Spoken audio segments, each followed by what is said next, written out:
Hello guys, this is my shop সৃষ্টি fashion Shilda Bankura road.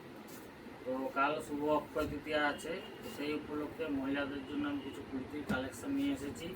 তো দেখুন, পিওর কটন কুর্তি, খুব ভালো কোয়ালিটির, দাম মাত্র 399 করে।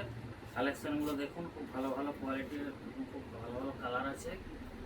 ডিজাইনগুলো দেখুন, খুব ভালো কোয়ালিটির, এবং কালারগুলো কালেকশন দেখুন, খুব ভালো ভালো কালেকশন পাবেন। আমার শপে চলে আসুন, সৃষ্টি ফ্যাশন শিলদা বাঁকুড়া রোড। কালেকশানগুলো দেখুন, পিওর কটনের উপরে 399 টাকায় পেয়ে যাবেন এই কুর্তিগুলো। কালেকশানগুলো দেখুন।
আপনার কালেকশানগুলো দেখলেন, কালকে আগামীকাল শুভ অক্ষয় তৃতীয়ায় তাড়াতাড়ি চলে আসুন আমার শপে এবং ভালো ভালো কুর্তি নিয়ে যান। Thank you.